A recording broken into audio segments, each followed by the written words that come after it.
Earthworms produce metallothionein, a protein that is specifically designed to wrap around particular metals and keep them safe. So says Mark Hodson from the University of Reading. Welcome to the Wiggly Podcast, where the only person sat on the sofa this week was thrown out of the University of Reading. I'm here, Heather from Wiggly Wigglers, and I'm joined today by Farmer Phil. I enjoyed my time at Reading, brief as it was. Intro, Michael, please. Da da da da da. Da da.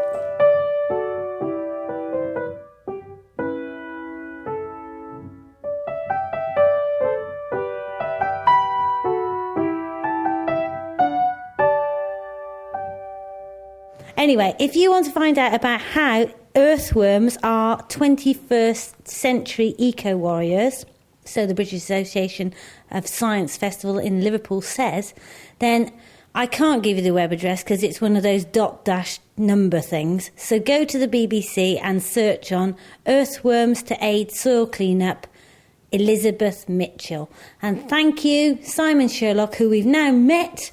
We've meted and greeted for that link. It's a great article. I've got a question for you. Have you? That this year seems to be the most fabulous year for slugs. Everybody, gardeners and farmers alike, are saying... I know. We've sold so many nemaslugs and slug gons and slug traps. My question is this. There's two parts to my question. Does that mean that it's also a really good year for earthworms in the soil, so that, are they successful because they like similar conditions? And on a more negative front, every farmer I know, including me, and gardeners are being forced to attack the slugs. And obviously using nemaslug, there are no issues for the earthworm. But in the farming situation, we're having to use slug bait, which we know does have an issue for the earthworm. And so we have this sort of conundrum that are slugs and earthworms doing well, and we're then having to kill them with slug bait.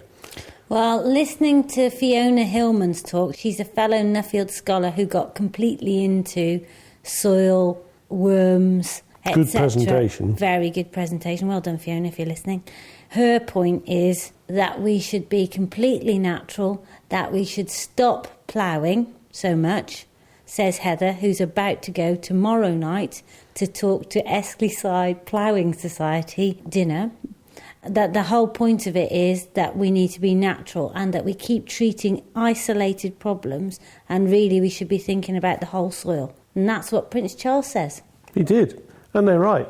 And it comes back to rotation, and all right, it's easy to say you must never plough, but of course all agriculture and gardening is a compromise.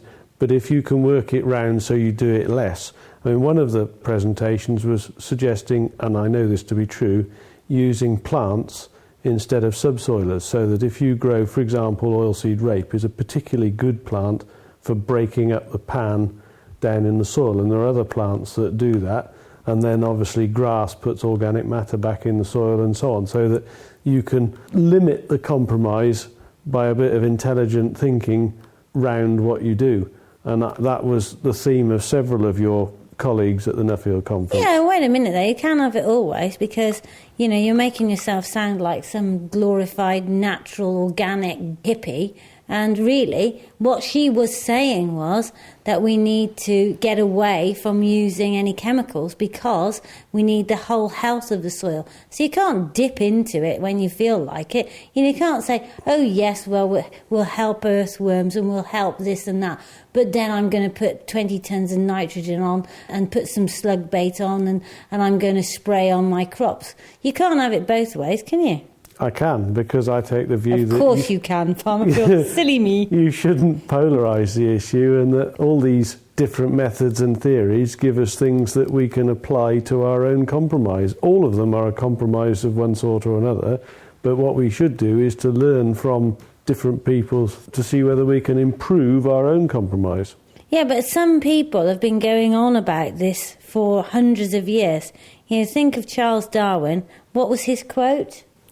"The plough is one of the most ancient and most valuable of man's inventions, But long before he existed, the land was in fact regularly ploughed and still continues to be thus ploughed by earthworms.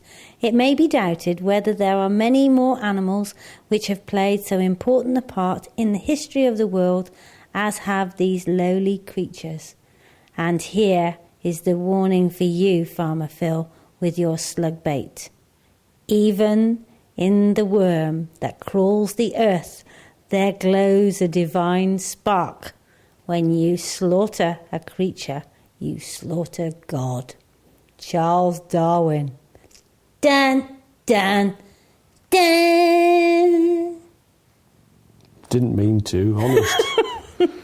Thing is, we're depleting the soil, aren't we? That's what Fiona Hillman said. And that's the point. And that's what Becky Float said about phosphate. That was the whole theme of the Nuffield Farming Conference. That's right. And there's just been a report out, there's been a study which said that effectively modern agriculture is depleting their fertility steadily over a long-term period. We saw a picture on one of those reports that showed somewhere in California that had been depleted by 19 feet.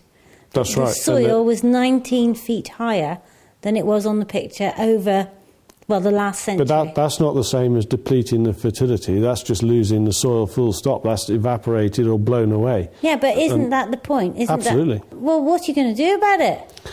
Well, that is the thing, is that you have to try and adjust the compromise so it's better. You can't cure it, because the act of growing food in any way, shape or form is never going to be 100% sustainable. And quite frankly, it's not politically sustainable to say, well, we're not going to cultivate food anymore. It's a non-starter. But what you need, Farmer Phil? Compost. Well, that's right. I know just the jolly person to supply you. And I would love to be selling you product instead of you selling me product. So how's about it, old bean? But that's the point, is that we have to take on board all these, what some modern farmers would call old-fashioned ideas, and actually try to work round the idea of making what we do more sustainable. So Waffle, darling, what are you doing this year to make a difference? Well, what I'm doing is I am seriously considering how to better use some of the resources that I've got instead of buying in. Is there any farming practice that you have changed since last year? Bearing in mind you heard Will Scales' talk called Min-Till. You've heard all about soil depletion. You've heard all these arguments. Is there any farming change that you've put into practice that you can talk about going forward? The main farming change that we are playing with this year is to plough less. Now, that's partly because it's been such a ridiculously wet year. That's all part of it. We've been forced into it. But the point is that it's actually given us a chance to experiment with that in certain aspects. So that is the main thing that we're playing with this year. And how can you not plough then? What do you have to do? Well, what we do is, instead of turning the soil over to a depth of 8 or 10 inches, we're actually using a set of discs to cultivate the top 2 or 3 inches. That will make a big difference to your worms. And then plant into that sort of mixture of crop residue and soil that's left. Now, there are several things that the jury's out at the moment, but one of the reasons that I did that was that when growing grass, particularly, which slugs love, if you can get the seedbed very firm, it stops the slugs moving around so much within the soil, which means that they don't actually get to breed as much and they don't get to eat as much of the grass, thereby not requiring the slug bait. So far, so good. The grass has just come up. It's had one dressing of slug bait, and it looks as if that's all it's going to need, which will be fine. The fact that we've only cultivated a shallow layer of soil means that we haven't disturbed any of the earthworms down below. They will be less affected by the slug bait because they're not all upturned and turned round.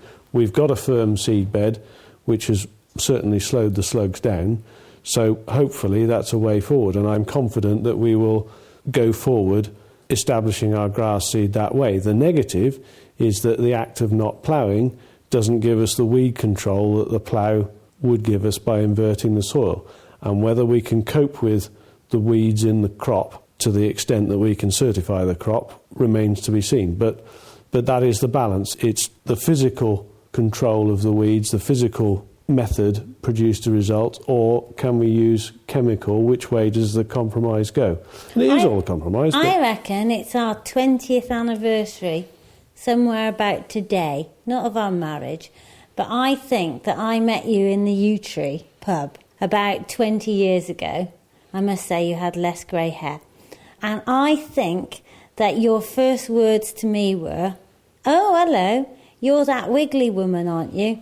I know all about worms." Yeah, I live and to regret now, that 20 statement. years later, I'm sat on my sofa opposite you, and you're still telling me about them.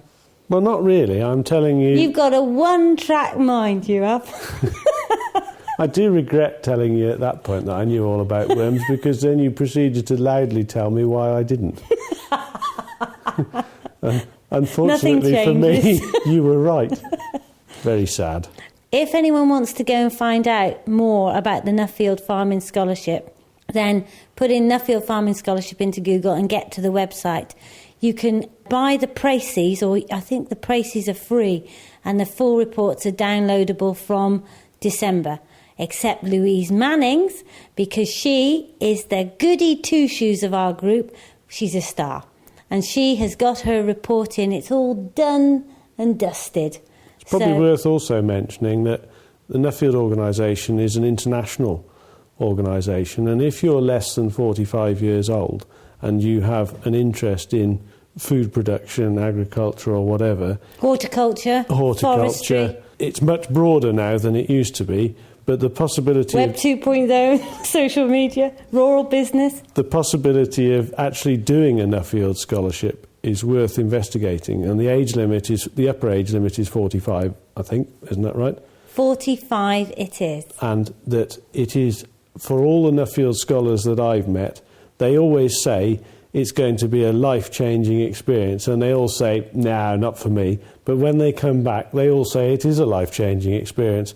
I've seen several presentations now. I've been to 2 conferences, and I am well impressed. Highlights this year? For me, the biggest effect... Mine. No, mine. Yeah, but I'd heard yours before I went to the conference. You did all right. Honestly. Go on. It was very good. Thank you. And you did shake them up a bit, because some of them... well, I was going to say they're a bit sort of...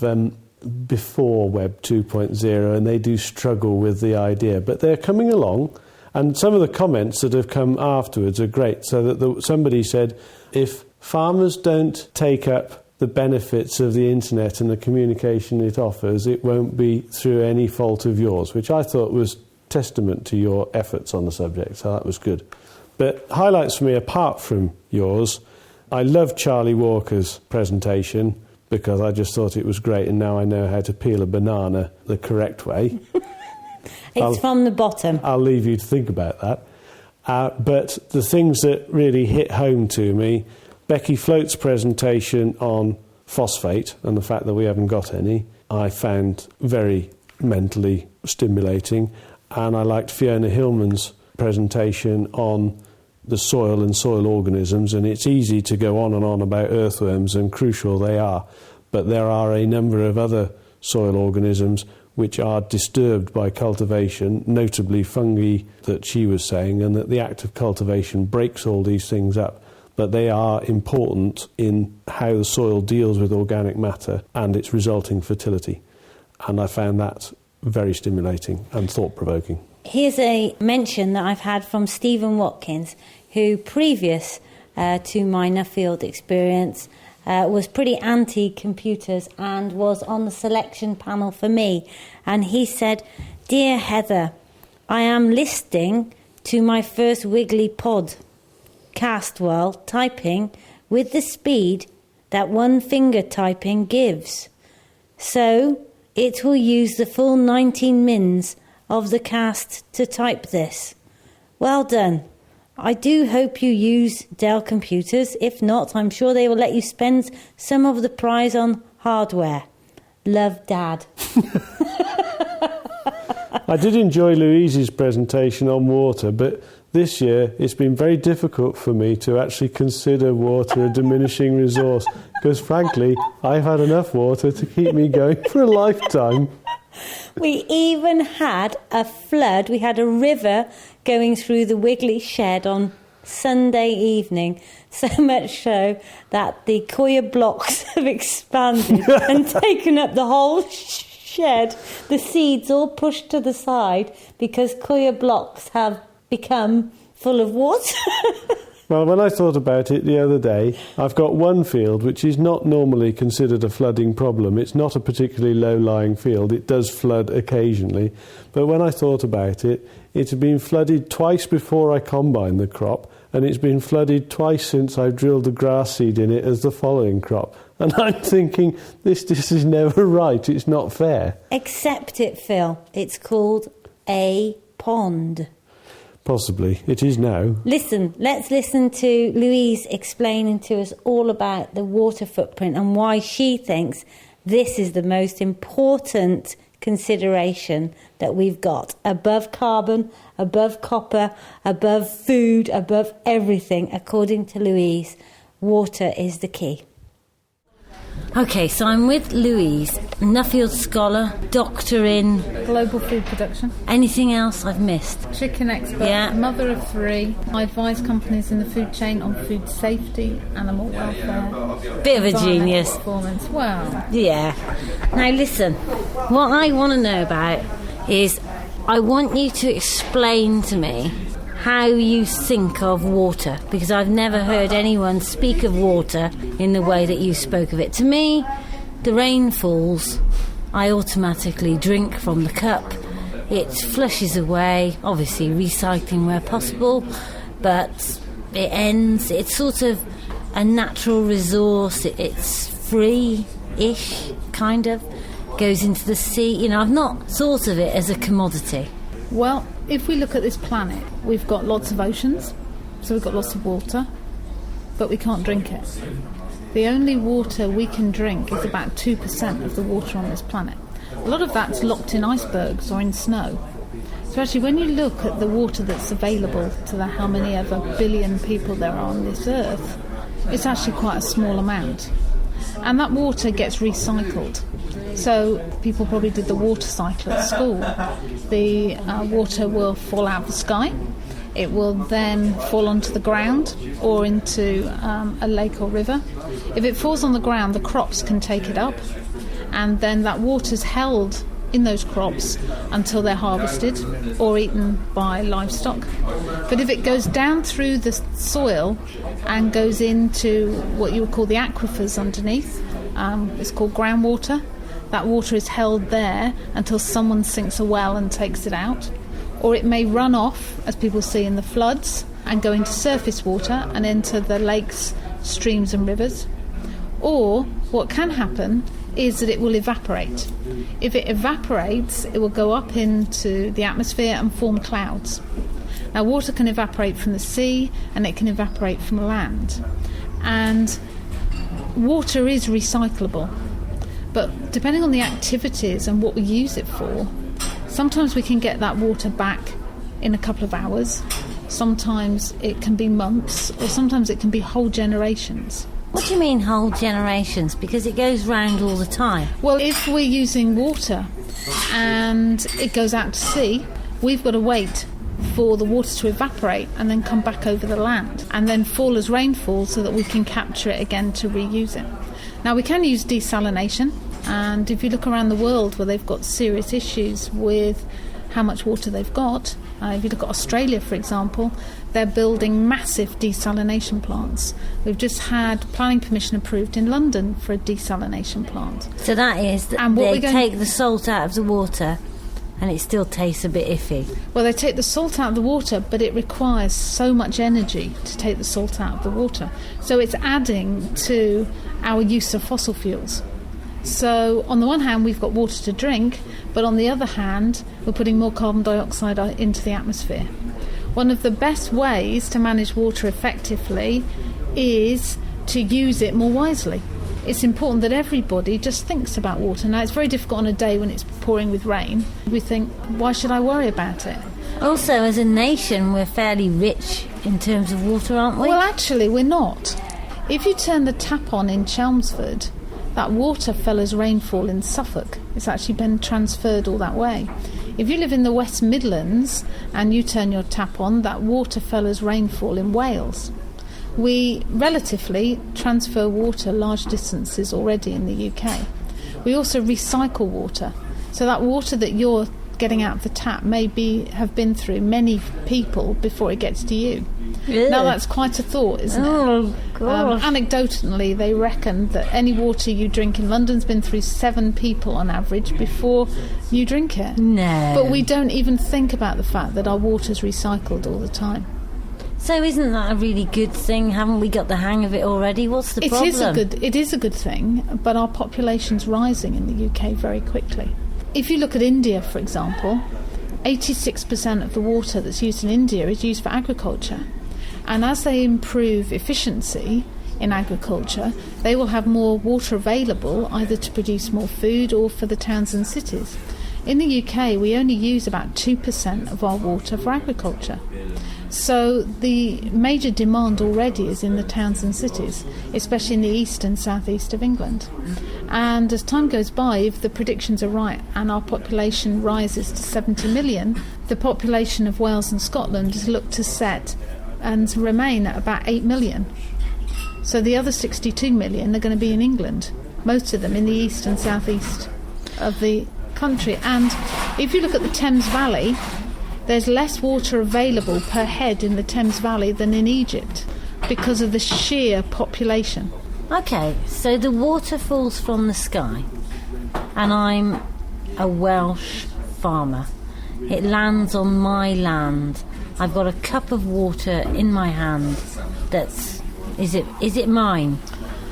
That is the ultimate question. Who does water belong to? In many parts of the world, water's free. If you can access it, you can have it. But increasingly, as water becomes more scarce, we're starting to lay down rules. You can only access water if you've got a right to access it. In this country, we call that a licence or an abstraction right. So the water companies, for example, have a right to abstract so much water per year from the rivers and the lakes that we have in place. They're only allowed to use so much water. The farmers, too, may have an abstraction licence, so if they're irrigating vegetables or if they're using the water on their land for livestock to drink, they have a maximum amount of water they can take, or they pay for each litre of water that they have. The problem is that the environment also needs water. If we have many rivers in this country that are over-licensed, they've given out more licences than the water that's available, the amount of water that's left for nature is reducing. This becomes a problem if the cities continue to grow, because they're going to want more water. Now, we could look at methods of recycling water and improving our wastage, but essentially we have to decide who gets the water. Does nature get the water? Do the cities and the energy companies have priority? And this is a huge debate that will be discussed for many years in the UK. So how do you see it panning out? So looking ahead, 10 years in the Louise plan for water, in an ideal world, what will have happened? And what will I, as a gardener, a farmer, what will I be doing differently? Well, Wiggly Wigglers already play a part, because you have your water butts and you have a whole range of ways that you offer to help gardeners and people in their homes to reclaim water. I think the biggest push that we need to have is education. In the schools, I would like to see that we can develop packs on water usage, water quality, water projects. We could develop podcasts, a whole range of ways of engaging children. I go into schools and talk about food and farming. And again, we could get water advocates that could go in and talk about water and how we use them. I think we need to stop taking it for granted. next time we buy a pair of jeans and we think that pair of jeans is 11,000 litres of water. You what? 11,000 litres of water to make a pair of jeans. That's right. How can that be? Well, in many regions of the world where cotton's grown, it's very hot. So in order for the cotton to grow effectively, you have to irrigate. And irrigate means that you take water either from wells or from nearby rivers and you put it onto the ground so it goes into the soil so the plant can take it up. In hot countries, that evaporates. So it goes off and hopefully at some point will fall as rainfall somewhere else. Because this uses up a lot of water, the cotton that you then use, which goes on to be processed and then turned into jeans, has what we would call a high water footprint. And various people around the world are now beginning to look at both our food and the goods that we use to see how much water does it take. Now, I don't think this should be a browbeating exercise, more for people to begin to understand how the decisions they make can impact on the environment. And I would like to see in my 10-year plan that water footprint is as widely discussed and understood as carbon footprint. Wow. Now, all we talk about is carbon footprinting. And this must have got a real impact on that anyway. But in your opinion, what should we be focusing on? Because we hear so many messages, this genuinely is my first understanding in any way of the impact of water. I've known for ages that we need to value it as a resource, just as we need to value just about every natural resource. But I've never thought of it taking 11,000 litres to make a pair of jeans. It just sounds incredible. Which is most important? What do you want me to do? Do you want me to worry about my carbon footprint, or am I to worry more about my water footprint? I think the most important thing is to stop worrying. Ah, that's nice. The most important thing is to recognise that what's good for the environment is actually good for you. If you cut down on how much you waste, you will not only help your pocket, but you will also help the environment. All too often people are browbeaten about the environment. The environment is not a negative thing. We can do so many positive things, both as individuals and as families, and enjoy it. And so I say, stop worrying about water footprint and the environment. Think about, how can I stop wasting things? How can I do things in my daily life where I am using resources more effectively? I wonder, when we fast forward 10 years' time, whether you and I will not be wearing jeans. I wonder if we'll be wearing wool from our local hills that's made into trousers. And I wonder if we heard another talk today, which I found completely inspiring, from Charlie, about nature, nurture and nudity, which was all about sheep automatically shedding their wool, and therefore it was less labour intensive. Do you think that actually maybe we'll come back to valuing all those extra resources, like the byproduct that is wool, like the extras that come from the farm that are byproducts? So actually we'll close some more loops and trade much more locally. I'm fairly old here. I remember when the first nylon sheets came in, and everyone thought, nylon sheets, let's have them, for about 2 weeks till they all got electric shocks from them. But we have, because we've used lots of materials that were oil-based, we've got very used to using materials that have a high energy cost. I've got a pair of leather trousers which I've had probably 10, 11 years, because yes. I've seen them.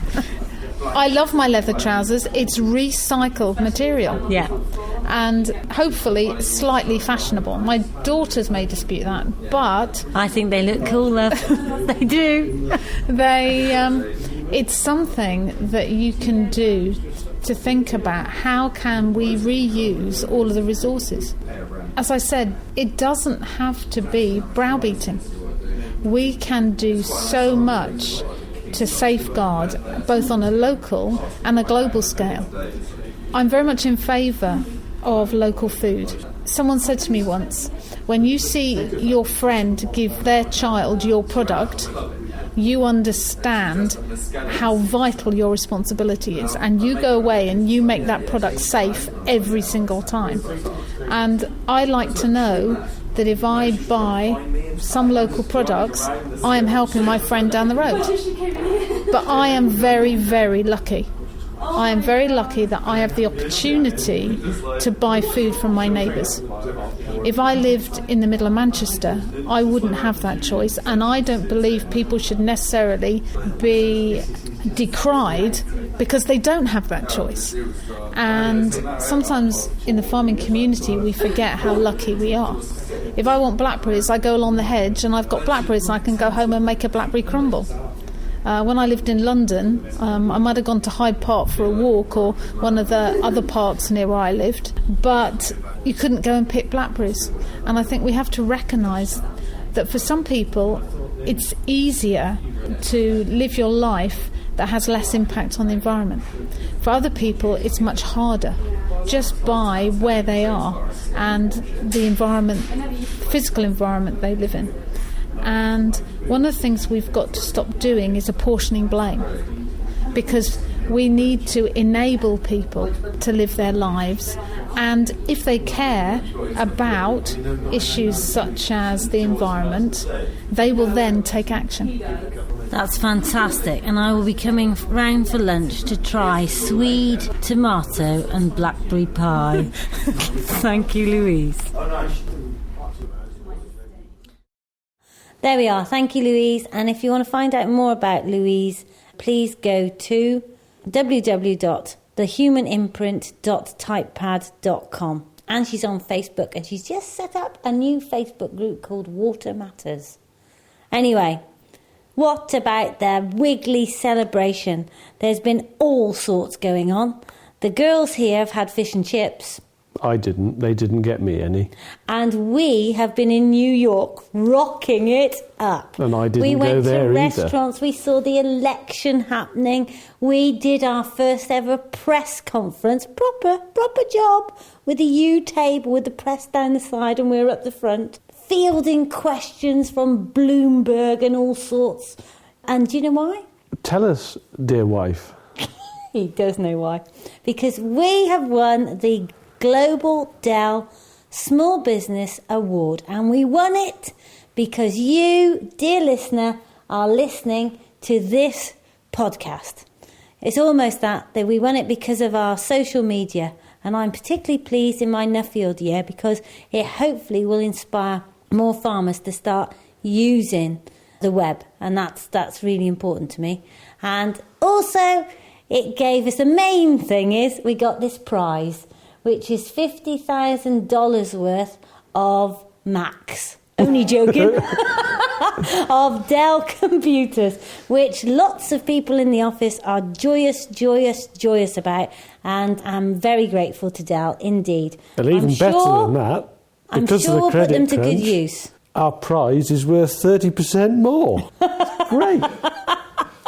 Well, maybe, I don't know how that works. But anyway, isn't it brilliant? So thank you for listening. Thanks to everyone who's played a part in this podcast and our social media strategy, especially Michael, unless he cuts it out. And to everyone who knows us. And I'd like to thank my mum for this and that. I'll thank Don. But you know, it's all very well winning an award, but listen to this email. This to me is just as good. I lied. It's not as good as the steak and the champagne, but it's good. Dear Wiggly Wigglers, this is a true story, and if you want to use it in your publicity, you're welcome to do so. I recently ordered some goods from another company. They're a leading charity concerned with birds. I wanted some things from their online shop, which Wiggly Wigglers don't stock. I also wanted to compare the quality. Their website didn't work properly, so I had to order over the phone instead. Sorry for this bitching. Their goods didn't arrive within the scheduled delivery period. They arrived 3 days later. 2 of the items were damaged in transit, including a premium bird feeder from which the purchase had broken off in transit. One of the items was scheduled for later delivery, but I cancelled this one. I contacted the company to return their goods. So far, their couriers have failed to collect them on 2 occasions. In the same time frame, I've had 2 deliveries from Wiggly Wigglers. Both arrived promptly, in good condition and safely packaged.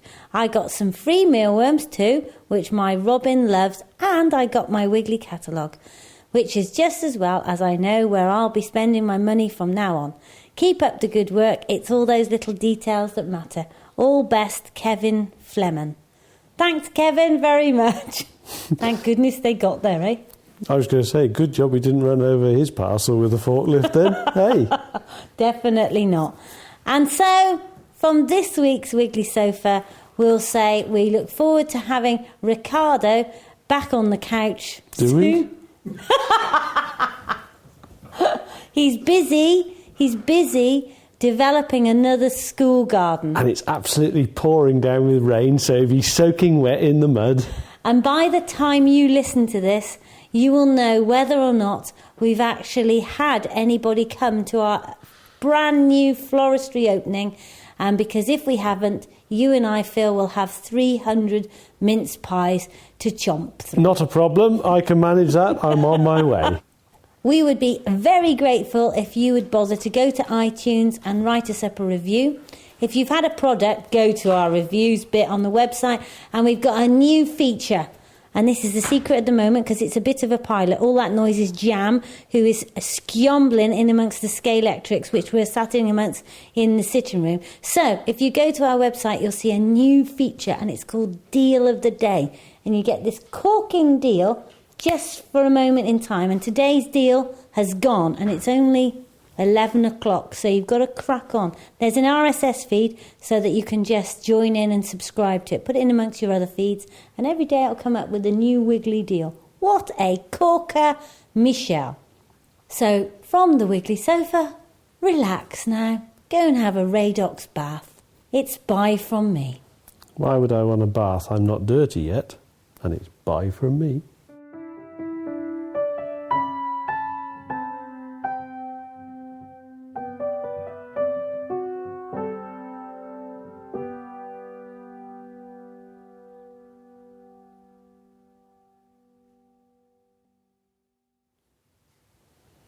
GB is doing in the 70s a Radox.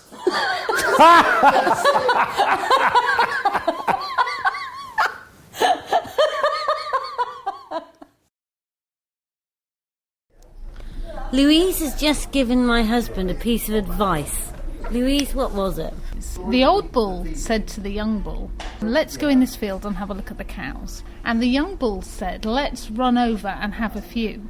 And the old bull stopped for a minute and said, "Let's walk over and have them all."